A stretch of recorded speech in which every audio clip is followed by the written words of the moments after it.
Naam, ni majira ya mchana kabisa tarehe 22 mwezi Novemba mwaka wa 2025. Tunapata fursa nyingine ya kuja kuwa pamoja ili tupate kukuhabarisha, tupate kukujuza yale yanaendelea huko kwenye uwanja wa vita jimboni Kivu Kusini, lakini pia jimboni Kivu Kaskazini. Mbele ya yote, uhaligani mpendwa msikilizaji na mtazamaji wetu popote uliko, mimi ninauhakika kwamba utakuwa salama usalimini. Na ukiwa hivyo ni moja kati ya jambo la heri kwetu.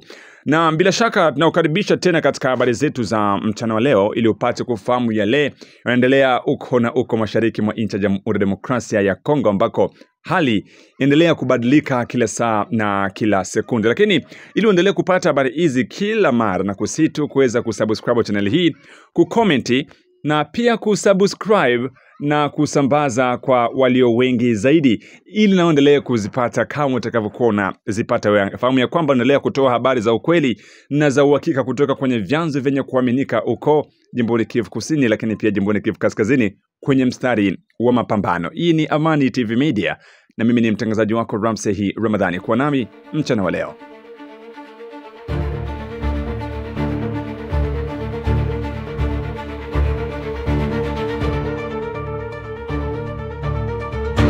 Na bila shaka natumai ya kwamba uko salama hapo lipo msikilizaji, na miongoni mwa habari kuu tulionayo mchana wa leo tutajielekeza huko jimboni Kivu Kaskazini, ambako jeshi la Jamhuri ya Demokrasia ya Kongo kupitia vikosi vyake vya ndege za kivita limefanya mashambulizi makali sana ya anga dhidi ya ngome za waasi wa AFC M23 jioni ya Ijumaa tarehe 21 Novemba mwaka wa 2025 katika eneo la Kibanda karibu na Kasopo katika sekta ya Oso Banyungu wilayani Masisi huko ni mkoani Kivu Kaskazini. Kwa mujibu wa vyanzo kutoka maeneo hapo, vinasema ya kwamba shambulio hilo lilianza takriban saa 11 jioni kwa saa za huko. Ndege ya kivita aina ya Sokoi inayothibitiwa na jeshi la FARDC iliruka juu ya eneo hilo na kisha kutupa mabomu yaliyolenga kusambaratisha ngome zote za waasi wa M23 katika maeneo hayo. Hatua hii ya kijeshi ilikuwa ni msaada wa anga kwa vikosi vya FARDC vilivyokuwa vikipambana ardhini vikisaidiwa na makundi ya kujilinda wazalendo. Mapigano hayo yalianza mapema asubuhi ya siku hiyo hiyo baada tu ya waasi wa AFC M23 kuripotiwa kuvamia maeneo yanayodhibitiwa na wazalendo. Mashambulizi hayo yametajwa kuwa moja kati ya ukiukwaji mkubwa wa makubaliano ya amani yaliyotiliwa saini siku za hivi karibuni mjini Doha huko Qatar kati ya serikali ya Kongo na kundi la waasi wa AFC M23. Licha ya makubaliano hayo, waasi wanaendelea kufanya mashambulizi katika maeneo kadhaa wilayani Masisi, hatua iliyowalazimu wanajeshi wa serikali kujibu mashambulizi hayo kwa nguvu, kwa sababu waasi wa M23 wanahitaji kusonga mbele chini ya mwamvuli wa kusemea kwamba serikali iheshimu kile kinachotajwa kwamba ni saini za makubaliano ya amani ambayo zimewekewa saini huko Doha chini ya mwamvuli wa Qatar. Kwa mujibu wa taarifa kutoka kwa wakaaji, shambulio hilo la anga liliwezesha vikosi vya serikali kwa ushirikiano na wazalendo kuwasukuma nyuma waasi wa AFC M23 waliokuwa wamelenga kuvamia kijiji cha Buhimba kilichopo takriban kilomita 3 mashariki mwa Kibanda. Hadi kufikia majira ya usiku, wazalendo walikuwa bado wanadhibiti kikamilifu eneo lote la Kibanda na hali ilikuwa imetulia kiasi, ingawa wananchi waliendelea kuwa na wasiwasi kutokana na uongezeko wa mashambulizi kati ya vikosi vya waasi wa M23 na jeshi la FARDC wakisaidiwa na wazalendo. Hivyo ngome hizo za waasi wa M23 zimeweza kushambuliwa, lakini hatujapata takwimu rasmi kuhusu idadi ya majeruhi na wale waliopoteza maisha kupitia shambulizi hilo la anga kwenye ngome ya waasi wa M23. Lakini tunaendelea kufuatilia taarifa hizi kwa kina ili tukuje kukupatia taarifa rasmi kuhusu idadi ya majeruhi na wale waliopoteza maisha katika shambulio hilo la anga lililoendeshwa na jeshi la taifa FARDC dhidi ya ngome za waasi wa M23. Na tukusihi kuwa mwaminifu kwetu ili endelee kupata habari za ukweli na za uhakika.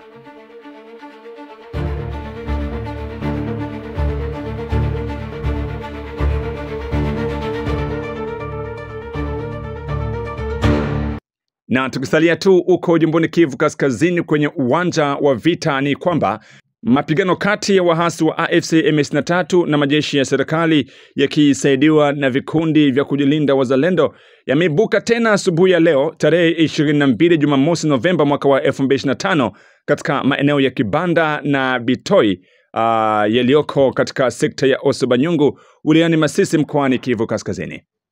Kwa mujibu wa vyanzo vya kimila na vile vya kiusalama vilivyoko eneo hilo, waasi wa AFC M23 ambao walikuwa wamesukumwa hiyo jana Ijumaa tarehe 21 Novemba na vikosi vya FARDC kwa ushirikiano na wazalendo wamerudi tena kwa nguvu kubwa asubuhi ya leo. Fahamu kwamba jana ndio siku ambayo waasi waliweza kushambuliwa na ndege za kivita, lakini asubuhi ya leo wamerudi tena kwa kasi kubwa sana maeneo yale ambako walikuwa wanapatikana. Mashuhuda wanasema kuwa milio ya risasi nzito na nyepesi inaendelea kusikika kwa wingi katika maeneo ya mapambano, ishara kwamba makabiliano bado ni makali na yanaendelea kusonga mbele katika vijiji vya karibu. Hata hivyo, hadi kufikia sasa taarifa za kiusalama zinathibitisha kuwa maeneo ya Buhimba na Mahanga ambayo wahasi wamekuwa wakilenga kuyavamia kwa usiku kadhaa bado yanadhibitiwa kikamilifu na majeshi ya serikali pamoja na wazalendo. Vyanzo vya ndani vinaendelea kusema kuwa vikosi hivyo vinaendelea kuimarisha ulinzi ili kuzuia kusonga mbele kwa wahasi kuelekea makazi ya raia.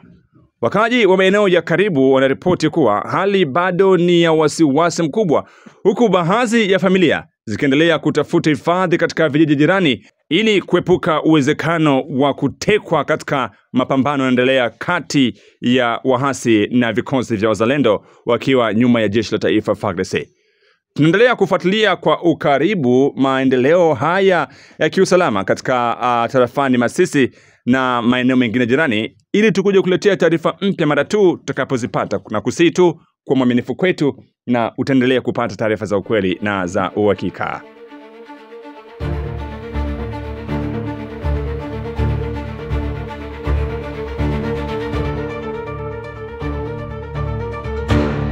Na sasa tujielekeze moja kwa moja huko makao makuu ya jeshi la taifa FARDC jijini Kinshasa, ambako Jenerali Mkuu Sylvain Ekenge, msemaji wa jeshi la Jamhuri ya Demokrasia ya Kongo FARDC, ametoa ufafanuzi muhimu leo hii Jumamosi wakati wa mkutano wa waandishi habari uliofanyika katika makao makuu ya kijeshi mjini Kinshasa kuhusiana na kukamatwa kwa maafisa kadhaa wa juu jeshini katika siku za hivi karibuni. Akizungumza mbele ya vyombo vya habari, Jenerali Ekenge amethibitisha kwamba maafisa kadhaa wa vyeo vya juu na vya kati ndani ya FARDC wako mikononi mwa vyombo vya uchunguzi. Ameeleza kuwa hatua hiyo imechukuliwa kutokana na kile alichokiita matendo yanayolaumiwa vikali na yanayohusiana moja kwa moja na usalama wa taifa. Amefafanua pia kuwa taratibu zote za kisheria zitaheshimiwa kumrazi, na kwamba muda wa kushikiliwa kwa maafisa hao umeongezwa kwa mujibu wa sheria baada ya ombi la mwendesha mashtaka ili kuwaruhusu viongozi kuendelea ipasavyo. Ufafanuzi huu umetolewa wakati taifa likikabiliwa na mazingira yenye mvutano yaliyotawaliwa na madai ya kujirudia ya nyuma na ubadilifu wa ndani wa safu za kijeshi, hali iliyozidisha wasiwasi miongoni mwa wananchi na wadau wa usalama kote nchini Jamhuri ya Demokrasia ya Kongo. Na kuhakikishia kwamba taarifa hizi tutaendelea kuzifuatilia kwa kina ili tupate kuletea yale ambayo yatakuja kujiri. Moja kati ya makamanda ambao wameshikwa ni pamoja na yule ambaye anafahamika kwa jina la Generali Pacific Masunzu, ambaye alikuwa kiongozi wa kanda ya 3 ya ulinzi nchini Jamhuri ya Demokrasia ya Kongo jimboni Kivu Kusini. Lakini pia yupo John na wengine wengi kibao ambao wameweza kuwekwa nguvuni baada tu ya kwa ajili tu ya kuweza kukaguliwa na kufaniziwa uchunguzi wa kina zaidi.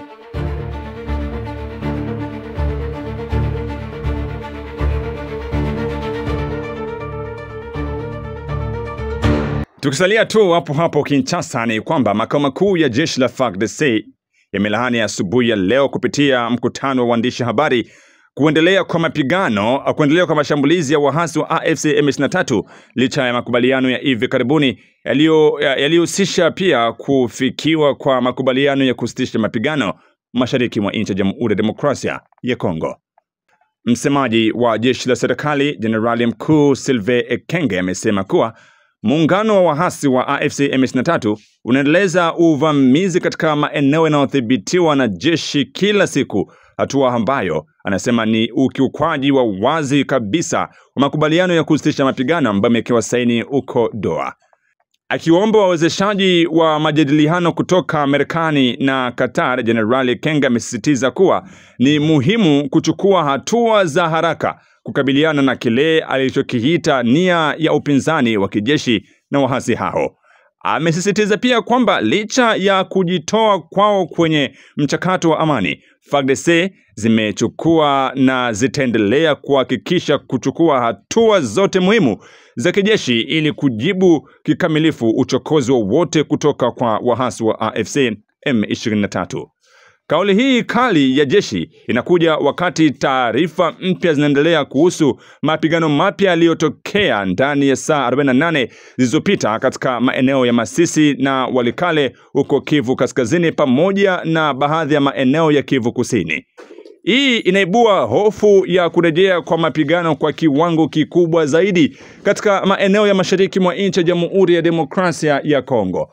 Wachambuzi wa masuala ya kisiasa mashariki mwa DRC wanasema kuwa kila wanapoelekea kwenye hatua za kusitisha vita huko Doha, ndipo wahasi wanajipanga kikamilifu wa kulenga kuchukua maeneo mengine mashariki mwa nchi ya Jamhuri ya Demokrasia ya Kongo.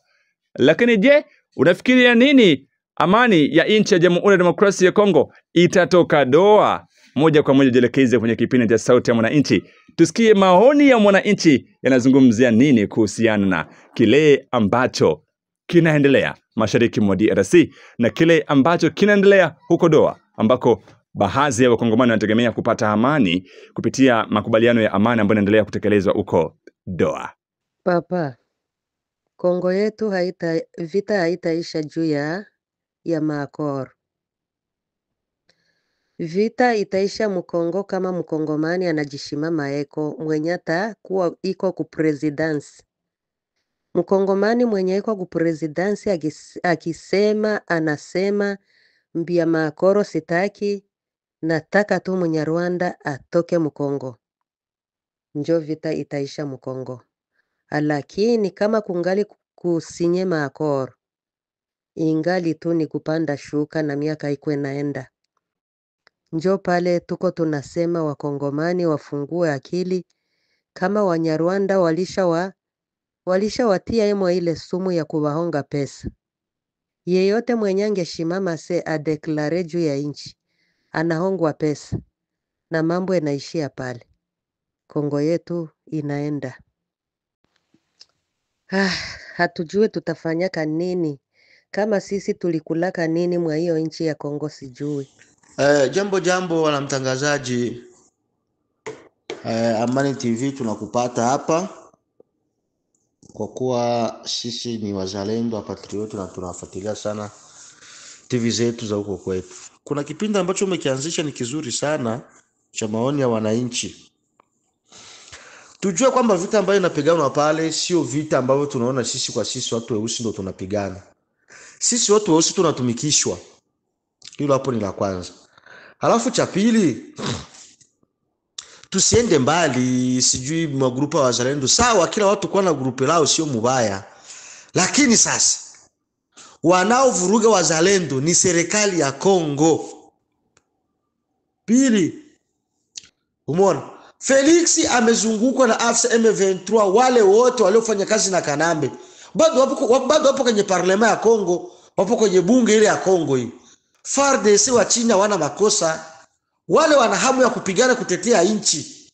Kwa sababu wamelishwa morali wa kisoda, ndio maana unaona kwamba wao wanafuata wale wakubwa zao. Sisi kitu ambacho tungeomba, wazalendo wajigrupe kikundi kimoja. Kila mtu akona jenerali wake ni sawa, lakini watengeneze kwanza kundi moja. Wapige shenzi Kamanyola, wapige shenzi Katana, wapige shenzi Minembwe. Ndio wasindikize hivi kama samaki. Sasa ambazo zinafanya nini? Unasindikiza mchangani. Kwa sababu wakisha kamata pale Kamanyola na Katogota, tayari ni mpaka Rwanda na Kongo, boda moja wamevunja. Sio wao wakale vunga doa na pale nani Katogota. Wao ni ujinga gani ambao wanataka hapo ufanye? Unaona? wazalendo ni wengi sana, bunduki ni nyingi sana. Tunajua baadhi ya viongozi wa FARDC wako Uvira ambao wanapitisha M23 ndio, lakini pale Uvira hawezi kufanya chochote. Sisi raia tunaweza tukamaliza mipanga.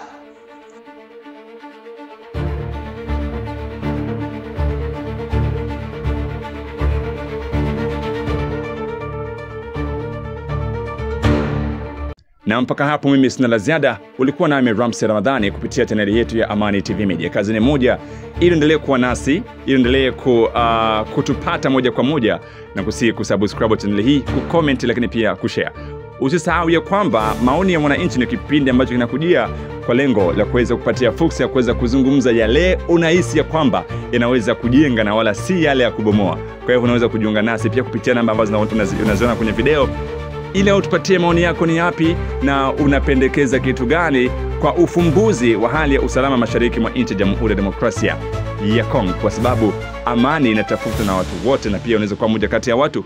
Unaweza ukapendekeza jambo kwa ajili ya kuweza kusitisha vita na kuchukua hatua ya kuelekea kwenye amani katika nchi ya Jamhuri ya Demokrasia ya Kongo. Usisite kutuandikia.